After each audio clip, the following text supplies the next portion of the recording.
So Propter Hawk asks, have you ever had cake without the icing? It's a taste of hell. It's like beer without the ice cubes, Oscars without the virtue signaling, or a magazine without all the mail-in garbage tucked into it. It's like going to the airport and not getting groped by security, or taking an elevator without someone farting. It lacks the essence of the flame. So, yeah, Propter Hawk reminds me of Alanis Morissette's song Ironic.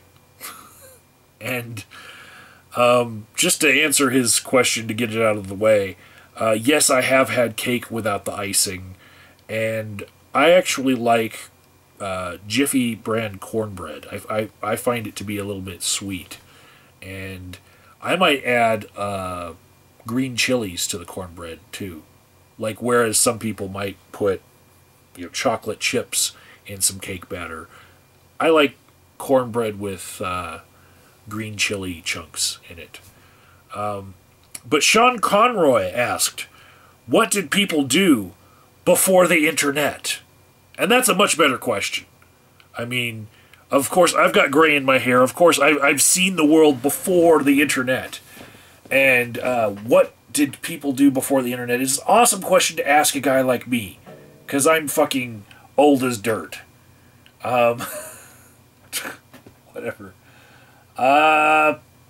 So I was one of the very early users of the internet with Gopher, and I was a kid when it came out. But still, the internet was, really something that exploded well after I went through my childhood.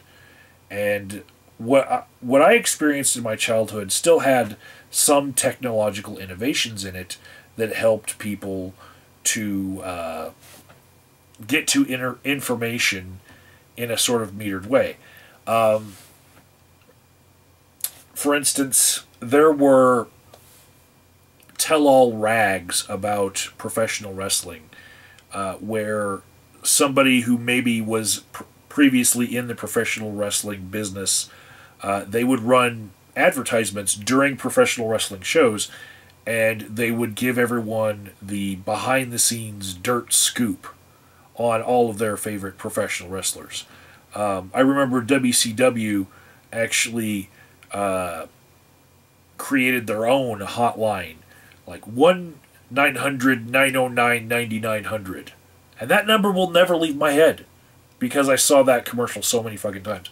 But basically, you would go to jerwec.net to get all of that dirt shit on all your favorite professional wrestlers nowadays, because we have the internet. So what we did before was we would call these 1-900-PAY, what do you call those pay lines? I don't know. Yeah, you'd have to pay the 900 numbers. Like, it would be a special charge on your phone line, and you would get the information that way. Also, like, we have Google Hangouts and Skype. There were conference calls back in my day. Now, I understand that, before that, there was a time that there were no conference calls, but we still had a technology that approximated what people are getting on Skype, especially when people aren't using the video function. They're just using avatars and pictures of themselves. You'd have pictures of your friends on your fucking wall. You just look at that if you needed to remember what they look like. People passed notes in classes. People made slam books where people would answer a whole bunch of questions about themselves, and it would then be used to make insults about you in strange rituals that, of course, now people would just use your Facebook profile. People went to the library more often when they were researching things. They actually had to crack open books rather than just get excerpts of them from the internet, and maybe they understood the entirety of the book a little bit more when they were adding it to the bibliography of their report. Yeah. Another thing that's different for me is I was kind of scarred by living in a small town during my high school years. I didn't like it. I especially did not like that I had to drive to the big city 2 hours away in order to go to a shopping mall.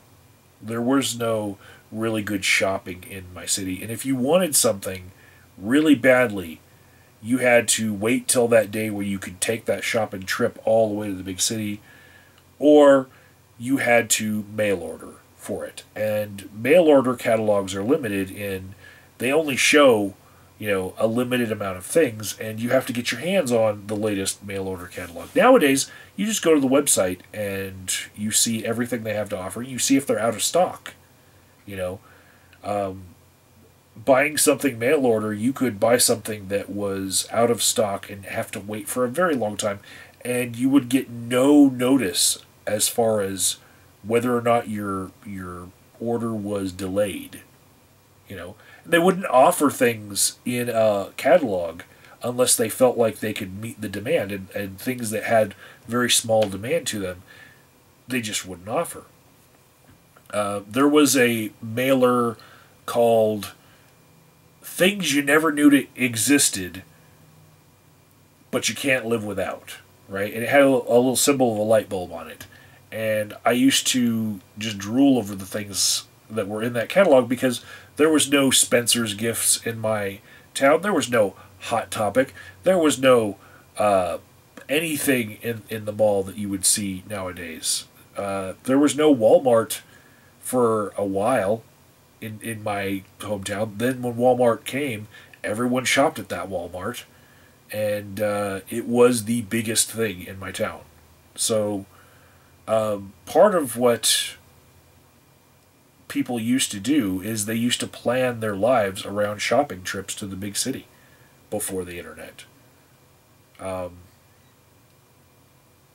There was a catalog that would come out. It was a very thin one from a place called Daddy's Junkie Music that I subscribed to that, and it was like eBay for musical instruments back in the day, or Craigslist for musical instruments back in the day, and it was over the entire country.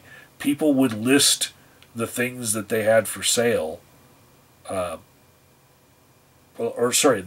Daddy's Junkie Music was like the pawn shop that was buying up the things people had for sale and then listing them, and you could. It was like an exchange. You could sell to daddies, and then they would sell it back to people. But it was like the pre-internet version of the Craigslist music's ad section. It was a really good place to get used musical equipment. And back in the day when I was in a little garage band, I was picking up little items here and there from that. Now I would just search eBay or Craigslist. So that's what people did in my day before the internet really exploded.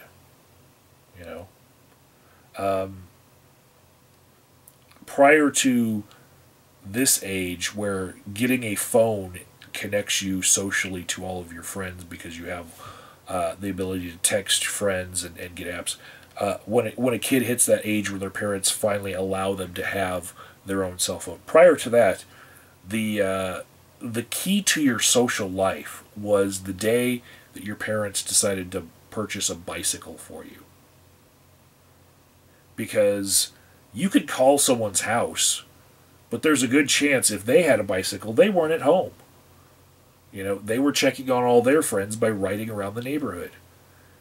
Kids weren't as fat, and they got a little bit more vitamin D from sunshine.